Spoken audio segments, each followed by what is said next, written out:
Assalamualaikum warahmatullahi wabarakatuh. Kembali lagi bersama saya, Sabrina Rindu Rabani, dengan NIM belakang 083 dalam pembahasan buku karya Agus Hermawan yang berjudul Psikologi Islam.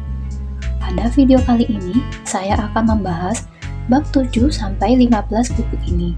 Langsung saja, mari kita mulai. Pada bab 7, dijelaskan bahwa motivasi adalah dorongan yang menggerakkan seseorang untuk melakukan suatu tindakan guna mencapai tujuan tertentu. Dalam perspektif Islam, motivasi dibagi menjadi 3, yaitu motivasi spiritual, motivasi fisiologis, dan motivasi kejiwaan. Motivasi spiritual berkaitan dengan keinginan memperoleh ridha Allah. Motivasi fisiologis berhubungan dengan kebutuhan fisik manusia, sedangkan motivasi kejiwaan berkaitan dengan kebutuhan psikologis, seperti keinginan memiliki dan berprestasi. Dalam proses belajar, Islam mengajarkan penggunaan metode tarhib atau pemberian harapan, serta tarhib atau peringatan. Selain itu, kisah-kisah dalam Al-Quran dan hadis juga digunakan untuk meningkatkan semangat belajar. Jadi kesimpulannya, motivasi dalam Islam tidak hanya berorientasi pada dunia, tetapi juga pada kebahagiaan akhirat.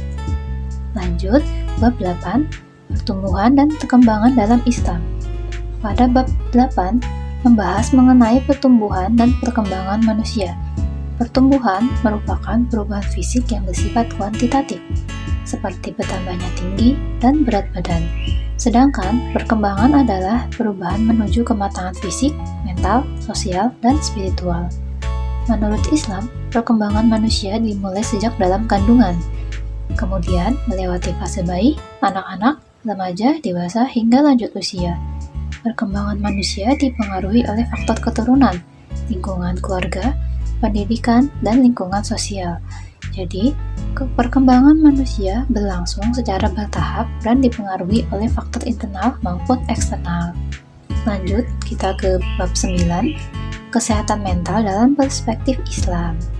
Kesehatan mental adalah kondisi ketika seseorang memiliki jiwa yang tenang, mampu beradaptasi dengan lingkungan, serta mampu menghadapi berbagai masalah kehidupan. Faktor yang mempengaruhi kesehatan mental terdiri dari faktor internal, seperti hati, emosi, dan kecerdasan, serta faktor eksternal seperti keluarga, lingkungan, pendidikan, dan pekerjaan. Dalam Islam, kesehatan mental tidak hanya dilihat dari aspek psikologis, tetapi juga dari kualitas iman seseorang. Islam mengajarkan keseimbangan antara kesehatan jasmani dan rohani. Jadi, kesehatan mental dapat dicapai melalui keseimbangan fisik, psikis, sosial, dan spiritual. Lanjut kita ke bab 10. Pada bab 10 menjelaskan tentang psikopatologi, yaitu ilmu yang mempelajari gangguan kejiwaan dan perilaku yang menyimpang dari kondisi normal. Dalam perspektif Islam, gangguan mental dapat dipengaruhi oleh faktor biologis, psikologis, sosial, maupun spiritual. Penanganannya dilakukan secara menyeluruh melalui pengobatan medis, konseling, dukungan sosial, serta peningkatan kualitas ibadah dan keimanan. Jadi, penyembuhan gangguan mental harus memperhatikan aspek jasmani dan rohani secara bersamaan. Lanjut kita ke bab 11, psikoterapi dalam perspektif Islam. Beberapa metode psikoterapi Islam antara lain adalah sholat, doa, zikir, membaca Al-Quran, taubat, dan muhasabah diri.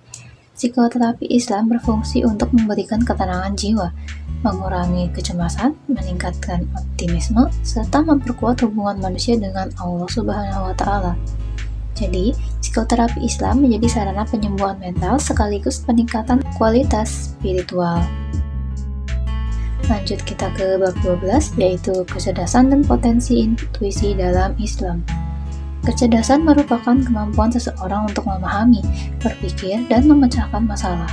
Sedangkan intuisi adalah kemampuan memahami sesuatu secara cepat yang berasal dari kejernihan hati dan kedekatan seseorang dengan Allah Subhanahu wa Ta'ala. Dalam Islam, kecerdasan dan intuisi harus berjalan seimbang. Intuisi dapat membantu mengambil keputusan, tetapi tetap harus dikontrol oleh akal dan syariat. Jadi, manusia dianjurkan mengembangkan kecerdasan intelektual sekaligus menjaga kebersihan hati agar intuisi berkembang dengan baik. Bab 13, yaitu mimpi dan alam kesadaran manusia. Pada bab ini, dijelaskan bahwa mimpi merupakan pengalaman yang terjadi saat seseorang sedang tertidur. Dalam Islam, mimpi dibagi menjadi 3 jenis. Pertama, ru'ya salihah, yaitu mimpi yang baik yang berasal dari Allah. Kedua, hulm, yaitu mimpi buruk yang berasal dari setan. Dan yang ketiga, mimpi yang muncul karena pengalaman atau pikiran seseorang sehari-hari. Islam mengajarkan agar mimpi baik disyukuri, sedangkan mimpi buruk tidak perlu diceritakan kepada orang lain, dan dianjurkan memohon perlindungan kepada Allah. Jadi, tidak semua mimpi memiliki makna spiritual, karena sebagian hanya merupakan refleksi dari pengalaman hidup manusia. Yang ke-14 ada doa, zikir, dan tazkiyah al-nafs, atau penyucian jiwa. Doa merupakan sarana komunikasi antara manusia dengan Sang Pencipta, yaitu Allah Subhanahu wa Ta'ala. Zikir adalah aktivitas mengingat Allah yang dapat menenangkan hati, sedangkan tazkiyah al-nafs adalah proses pembersihan jiwa dari sifat-sifat buruk. Ketiga hal ini memiliki manfaat besar bagi kesehatan mental, karena dapat mengurangi stres, meningkatkan ketenangan, dan memperkuat iman.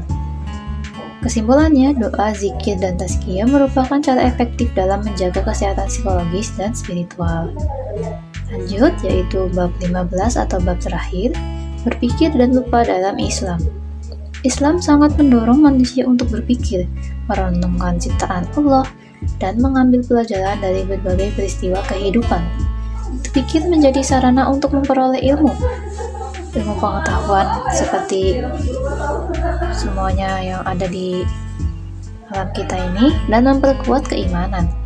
Sementara itu, lupa merupakan sifat alami manusia yang menunjukkan keterbatasan manusia sebagai makhluk ciptaan Allah.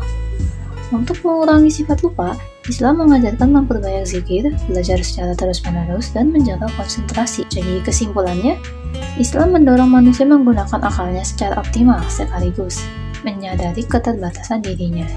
Selanjutnya yaitu penutup. Dari bab 7 sampai bab 15 dapat disimpulkan bahwa psikologi Islam memandang manusia secara menyeluruh, meliputi aspek fisik, mental, sosial, dan spiritual. Seluruh pembahasan ini bertujuan membantu manusia mencapai keseimbangan hidup, kesehatan mental secara menyeluruh, serta kebahagiaan dunia dan akhirat. Sekian presentasi dari saya. Mohon maaf apabila terdapat kesalahan atau kekurangan dalam penyampaiannya. Terima kasih atas perhatiannya. Wassalamualaikum warahmatullahi wabarakatuh.